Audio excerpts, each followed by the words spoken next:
सानिया 13 साल की एक जिज्ञासु लड़की जो कि कक्षा 8 में पढ़ती है। वो शहर में रहती है और अपने चाचा जी के घर गांव घूमने गई है। कबीर सानिया का बड़ा भाई है जिसकी उम्र 14 साल है। वो सभी गतिविधियों और खोजों में सानिया की मदद करता है। चाचा जी एक किसान हैं, उम्र 40 वर्ष। चाचा जी लगभग सभी चीजों की समझ बनाने में सानिया की मदद कर रहे हैं। दोस्तों, मेरा नाम है सानिया। मैं यहाँ अपने चाचा के घर आई हूँ, अपने भाई कबीर के साथ। मेरे चाचा जी एक किसान है। क्या आप भी मेरे साथ इस सफर पर चलेंगे? ये क्या है? मैं जाकर देखती हूँ। अरे, इसमें तो अनाज है। इसमें इतना अनाज क्यों है चाचा जी? ये अनाज के भंडारण के लिए होते हैं। अच्छा, हाँ, मैंने इसके बारे में पढ़ा था। ये तो फसल उत्पादन का सबसे अंतिम चरण होता है। क्या तुम्हें याद है कि इससे पहले भी फसल उत्पादन में कौन कौन से चरण होते हैं? हाँ भैया, मैं जानती हूँ। अच्छा, चलो देखते हैं कि तुम्हें खेती के चरणों के बारे में याद है या नहीं। ये कुछ तस्वीरें हमने खेती करते समय खींची थी। क्या तुम इन तस्वीरों को पहचान सकते हो?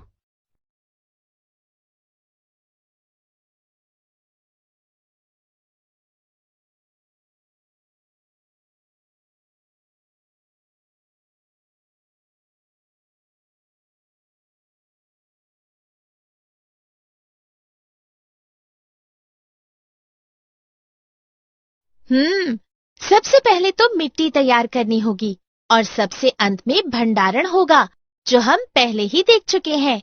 पर बीच में क्या क्या आएगा? क्या आप मेरी मदद कर सकते हैं? बताइए। चाचा जी, मैंने खेती के सभी चरणों के बारे में बस पढ़ा है। मैं वो सब कुछ देखना भी चाहती हूँ। हाँ बिल्कुल। चलो, तुम्हें इस मौसम में धान यानी चावल की फसल के बारे में जानने को मिलेगा। चावल का मौसम? इसका क्या मतलब? चावल की फसल को पानी की अधिक आवश्यकता होती है ताकि खेत के पौधों का कीटों और अनावश्यक पौधों से बचाव हो सके। अब मैं समझी। अब बरसात का मौसम शुरू हो रहा है ना, इसलिए बारिश के पानी से चावल की फसल अच्छी हो जाएगी। सब फसल मौसम के हिसाब से होती है। ओह, ये तो खरीफ और रबी फसलों वाली बात है। मैंने इसके बारे में पढ़ा है। खरीफ फसलें बारिश के मौसम में उगती हैं, इसलिए धान एक खरीफ फसल है।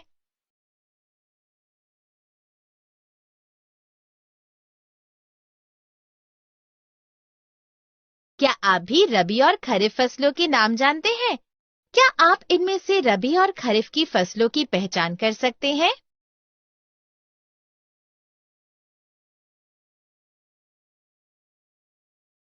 ये देखो, यहां सभी अपने खेतों की मिट्टी तैयार कर रही हैं। सबसे पहले मिट्टी का उलटना पलटना, ठोस मिट्टी को पोला बनाना फसल के लिए बहुत जरूरी है। घर पर भी मम्मी जी गमले की मिट्टी की खुदाई करके ही पौधा लगाती हैं, ताकि पानी और खाद अंदर तक जाए। सानिया, तुम खुद भी ये चेक कर सकती हो। ये 2 गमले, इसके एक में ठोस मिट्टी है और दूसरे में पोली मिट्टी। अब तुम कैसे पता लगाओगी कि किसमें पानी अंदर तक गया है? अरे हाँ, पोली मिट्टी में तो अधिक गहराई तक पानी गया है। देखो, इस लकड़ी को इस मिट्टी में डालकर देखने पर पता चला कि पोली मिट्टी में ज्यादा गहराई तक पानी गया। इस तरह गहराई तक पानी जाने से फसल अच्छी होगी। दोस्तों, क्या मिट्टी को पोला करने से उसे उलटने पलटने के और भी कुछ फायदे हो सकते हैं? सोचिए और बताइए। देखो, यहाँ केंचुए भी मिट्टी को एक तरीके से खोदकर पोला करने में मदद कर रहे हैं। तभी तो भैया, हमारी विज्ञान की पुस्तक में भी यही कहा गया है केचुए किसानों के मित्र हैं।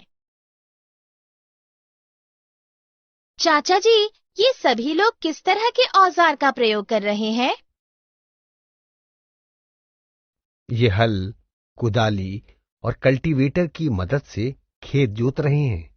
लेकिन आजकल ट्रैक्टर, कल्टीवेटर का इस्तेमाल बहुत ज्यादा बढ़ गया है।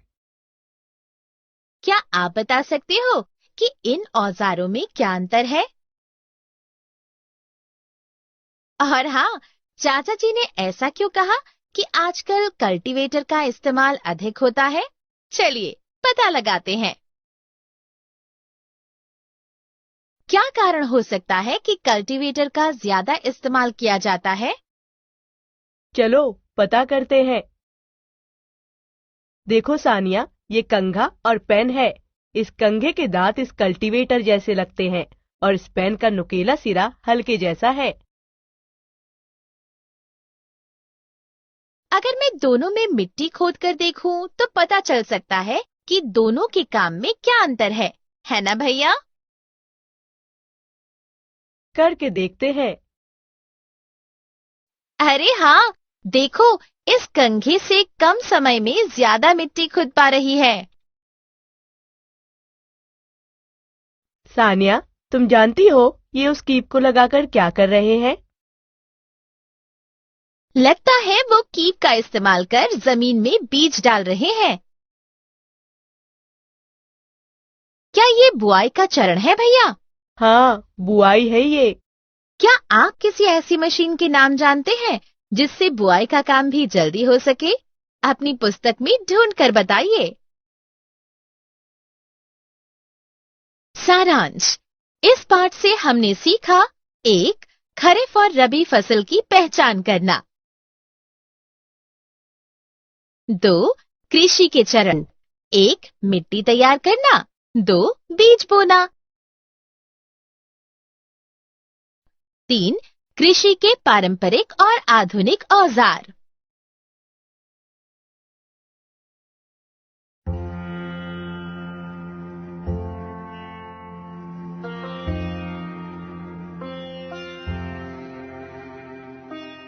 सानिया, 13 साल की एक जिज्ञासु लड़की जो कि कक्षा 8 में पढ़ती है, वो शहर में रहती है और अपने चाचा जी के घर गांव घूमने गई है। कबीर सानिया का बड़ा भाई है जिसकी उम्र 14 साल है। वो सभी गतिविधियों और खोजों में सानिया की मदद करता है। चाचा जी एक किसान हैं, उम्र 40 वर्ष। चाचा जी लगभग सभी चीजों की समझ बनाने में सानिया की मदद कर रहे हैं। दोस्तों, अब तक के सफर में हमने सीखा फसलों के प्रकार, राबी, खरीफ, कृषि के चरण, मिट्टी तैयार करना, बीज बोना, कृषि के पारंपरिक और आधुनिक औजारों के बारे में। दोस्तों, ये देखो, मैंने भी एक नन्हा पौधा उगाया है ना अच्छा? लेकिन ये चाचा जी के लगाए पौधे जैसा हरा भरा और बड़ा नहीं है। हाँ, ये तो है। मैंने तो मिट्टी को पोला भी किया था, उसमें पानी भी डाला था, फिर भी पता नहीं क्यों। तुम्हारे पौधे को खाद की जरूरत है। आओ, मैं तुम्हें दिखाता हूं। भाई देखो, ऐसा है कि खाद बनाने के लिए हम इस गड्ढे में पशुओं का गोबर, सब्जी, फलों के छिलके और सूखी पत्तियां डालेंगे। मैं भी मदद करती हूँ। और क्या डालना है इसमें? केचुए, और वही तो इसे खाद बनाएंगे। ओह, अच्छा, तो यही होती है केचुए वाली खाद, जिसके बारे में मैंने अपनी कक्षा 6ठी में पढ़ा था। अरे, ये क्या क्या है ये? केचुआ खाद, उपजाऊपन बढ़ाने में सहायक जैविक खाद। अच्छा, तो इसे जैविक खाद भी कहते हैं। ये भी तो एक तरह की खाद है, इस पर भी कुछ लिखा है, यूरिया, उर्वरक। मतलब ये रासायनिक खाद है, ये फैक्ट्री में केमिकल से बनाते हैं। केमिकल तो सेहत के लिए हानिकारक होता है। मैंने अखबार में पढ़ा था कि आजकल सब्जियों में केमिकल की मात्रा बढ़ रही है, जिससे कई खतरनाक बीमारियां हो रही हैं। फिर भी इसका इस्तेमाल किया जाता है। क्यों? जैविक खाद का ही क्यों नहीं? तुम खुद पौधों में इन्हें डालकर पता क्यों नहीं लगाती कि इनमें क्या अंतर है? हम इन 3 गिलासों में बीज बोएंगे। गिलास 1 में खाद, गिलास 2 में उर्वरक, गिलास 3 में दोनों डालेंगे। अब 10-12 दिन बाद अंतर देखते हैं। 12 दिन बाद। ये देखो भैया, खाद और उर्वरक वाले में सबसे अच्छा पौधा उगा है और केवल खाद से कम उपज हुई है। अब मैं समझी कि किसान अपनी फसल बढ़ाने के लिए केमिकल वाली खाद का इस्तेमाल करने लगे हैं। लेकिन ये केमिकल कितने हानिकारक हैं, ये कोई नहीं सोचता। इसीलिए तो केचुआ खाद वाली खेती यानी जैविक खेती ज्यादा बेहतर है, क्योंकि उर्वरक कुछ समय के लिए फसल का उत्पादन बढ़ा देता है, पर इसका लंबे समय तक इस्तेमाल करने पर जमीन बंजर हो जाती है। ऐसा इसलिए है क्योंकि रासायनिक उर्वरक मिट्टी को अम्लीय बनाता है, जिससे मिट्टी के जैविक पदार्थ और जीवाणु खराब होते हैं, जबकि जैविक खाद से उपजाऊपन बढ़ता है। सानिया, खाद देने के बाद कौन सा चरण होता है? वही जो सभी प्राणियों के लिए जरूरी है, पानी देना। देखो, यहाँ सभी पानी देने यानी सिंचाई के लिए ये तरीके अपनाते हैं।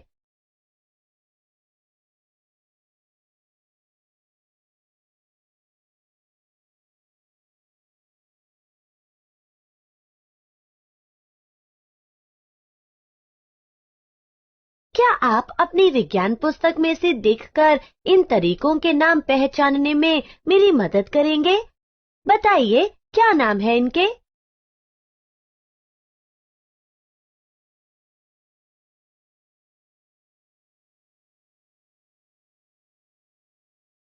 सानिया, ये किसान मुंह नाक ढककर क्या छिड़क रहे हैं? जरूर कुछ हानिकारक ही होगा। भैया, मैंने पढ़ा है कि खेतों में कुछ बेकार पौधों और कीटों को खत्म करने के लिए केमिकल छिड़कते हैं। एक बार टीवी पर भी देखा था कि इस केमिकल से कैंसर जैसी कई खतरनाक बीमारियां भी हो जाती हैं। ये केमिकल इन सब्जियों के जरिए हमारे शरीर में पहुंच जाता होगा। कीटनाशक के अधिक इस्तेमाल से न केवल साग सब्जियां केमिकल युक्त हो रही हैं, जबकि कीटनाशक का फसल पर छिड़काव करने वालों के लिए यह भी हानिकारक है। इसका कम से कम इस्तेमाल करना चाहिए। मुझे लगता है खरपतवार केवल हाथों से उखाड़ देना ज्यादा बेहतर उपाय है, ताकि केमिकल का प्रभाव फसल पर ना पड़े। इस फसल के पकने के बाद इसकी कटाई आप कब करोगे? कटाई तुम अपनी दीपावली की छुट्टियों में आकर देख सकती हो। भैया, कटाई होने में अभी समय है, लेकिन हम कटाई के लिए इस्तेमाल होने वाले औजार और मशीन तो देख ही सकते हैं। चलिए देखते हैं। ये है दरांती। इससे फसल को हाथ से काटते हैं। लेकिन इससे तो बहुत समय लगता होगा। मशीन से यह काम जल्दी हो सकता है। क्या आप इस मशीन का नाम बता सकते हैं? सानिया, अब हम कटाई के बाद वाले और अंतिम चरण में पहुंच गए हैं। हाँ भैया, अंतिम चरण, जिससे हमने ये सफर शुरू किया था, यानी भंडारण। तो दोस्तों, मेरे इस सफर में हमने जाना फसल के लिए खाद और उर्वरक का महत्व और हानिकारक प्रभाव, सिंचाई के तरीके जैसे मोट यानी घिरनी, चैन पंप, ढेकली, रहट, छिड़काव तंत्र, ड्रिप तंत्र, खरपतवार से सुरक्षा के तरीके, इसके नुकसान, कटाई के औजार, दरांती, हार्वेस्टर, अनाज के भंडारण की आवश्यकता।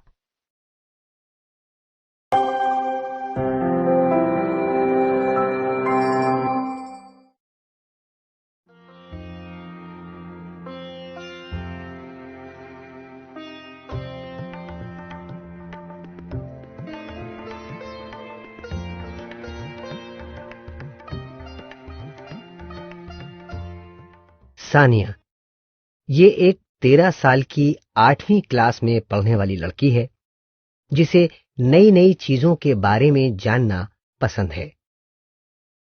मम्मी जी, सानिया की मम्मी, जिनकी उम्र लगभग 40 साल है, जो कि शहर में रहती हैं, वो सानिया को नई चीजें खोजने, जानने में मदद करती हैं। कबीर, सानिया का बड़ा भाई, जिसकी उम्र 14 साल है, वो 9वीं क्लास में पढ़ता है और सानिया को नई नई चीजें समझने में मदद करता है।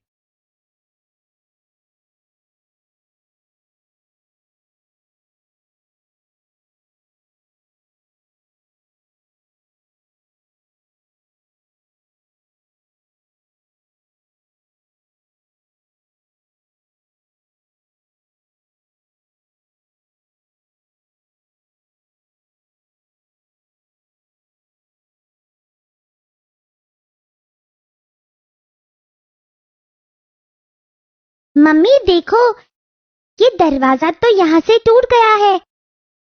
इससे तो कोई भी चोर हाथ डालकर अंदर से दरवाजा खोल सकता है। ये तो बड़ी समस्या है। इस महीने तो नया दरवाजा लगाने का हम खर्च भी नहीं उठा सकते। तो हम ही इसे ठीक करने की कोशिश करते हैं। वैसे भी हमें कमरे में जो कबाड़ है उसमें कोई ना कोई काम की चीज मिल जाएगी। हम इस छेद पर कुछ लगा देते हैं जिससे ये ढक जाए, जैसे कि लोहे या एल्युमिनियम की चादर, जिससे दरवाजा मजबूत रहे और खटखटाने पर आवाज भी आए।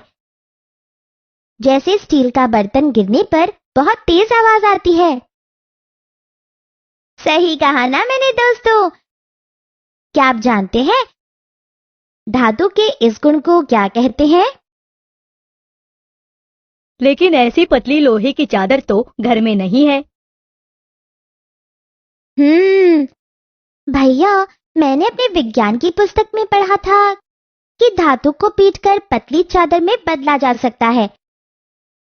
हम किसी भी लोहार से ये काम करवा सकते हैं। बहुत अच्छे सानिया, चलो मेरे साथ, तुम भी बाजार चलो, ये काम भी करवा लाते हैं।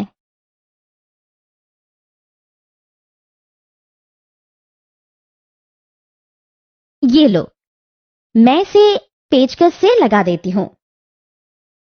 पर इस पेचकस की नोक तो खराब है। मम्मी, ये भी तो एक धातु ही है ना? इसे भी हथौड़े से पीटकर नुकीला कर सकते हैं ना? बात तो सही कही तुमने।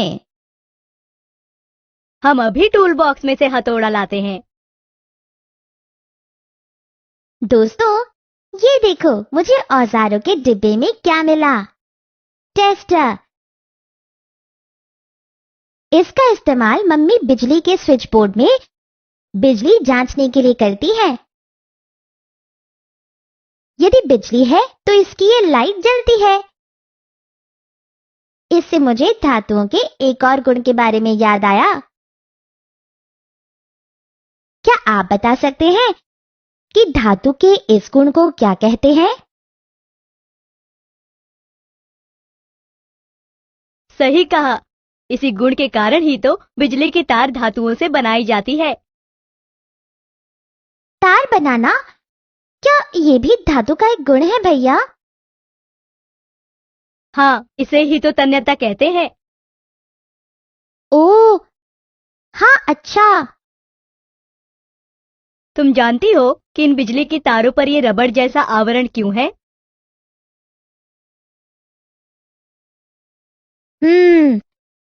शायद इसलिए ताकि इन तारों से हमें करंट ना लगे।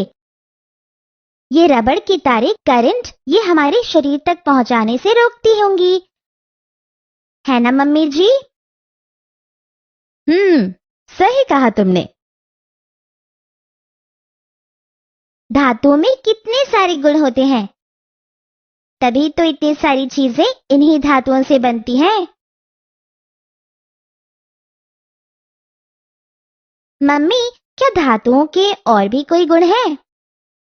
सानिया, क्या तुमने कभी ध्यान दिया, हम जब गैस से गर्म बर्तन उतारते हैं तो इसे या तो कपड़े से पकड़ते हैं और या तो प्लास्टिक के हैंडल की तरफ से। ऐसा क्यों करते हैं? क्योंकि हम एल्यूमीनियम और स्टील के बर्तन में खाना पकाते हैं। ये बर्तन गर्म होते हैं, हमें चोट ना लगे इसलिए ऐसा करते हैं।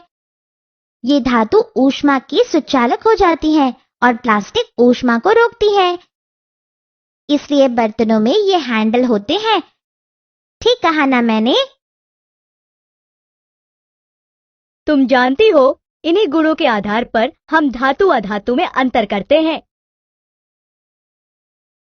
हाँ, मैंने पढ़ा था कि अधातुओं में ये सब गुण नहीं होते जैसे धातुओं में होते हैं। दोस्तों, क्या आप मुझे कुछ अधातुओं के नाम बता सकते हैं? भैया, ये दरवाजे को ठीक करने के लिए लोहे की जगह कॉपर की शीट लगानी चाहिए थी, इस पर तो जंग लग जाएगी। आओ तुम्हें कुछ दिखाती हूं, ये देखो। इन कॉपर के बर्तनों की सतह पर हरा पदार्थ क्या जमा है? क्या ये भी जंग है? ये जंग नहीं है, लेकिन जिस तरह लोहा पानी से मिलकर जंग बनाता है, उसी तरह ये कॉपर ऑक्सीजन के संपर्क में ये हरी परत बना देता है। अब मैं समझी। सभी धातु और अधातु पानी और ऑक्सीजन के साथ कुछ ना कुछ अभिक्रिया करते हैं। सही कहा ना मैंने? एक धातु तो इतनी अधिक अभिक्रिया करती है कि उसे मिट्टी के तेल में रखते हैं। क्या आप उस धातु के बारे में पता लगाने में मेरी मदद करेंगे? बताइए, क्या नाम है उसका?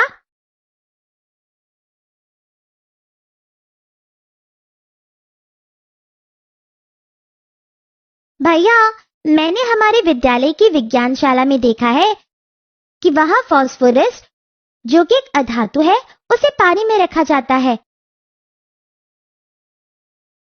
क्या इसका मतलब यह है कि अधातु पानी से अभिक्रिया नहीं करते? अच्छा, तो तुम्हें क्या लगता है, यह धातु किसके साथ अधिक अभिक्रिया करते होंगे? हमारी विज्ञान की पुस्तक में यह दिया है कि सभी धातु अधातु किन किन के साथ अभिक्रिया करती हैं। क्या आप देखकर बता सकते हैं? बताइए ना।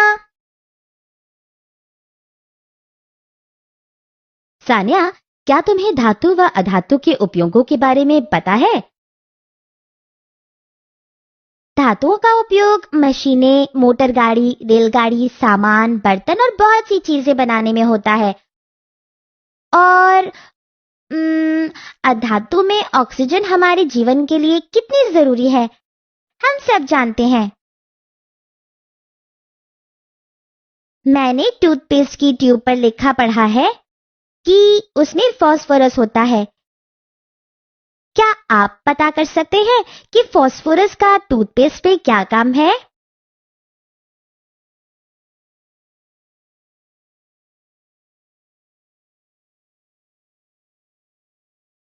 आज हमने जाना धातु और अधातु के भौतिक गुणों, जैसे पीटकर चादर बनाना, तन्यता, ध्वनि उत्पन्न करना, ऊष्मा और विद्युत के सुचालक।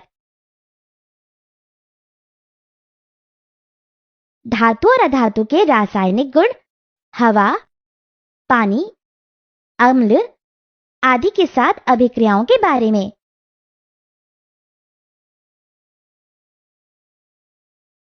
धातु और अधातु से बनने वाली वस्तुओं के बारे में।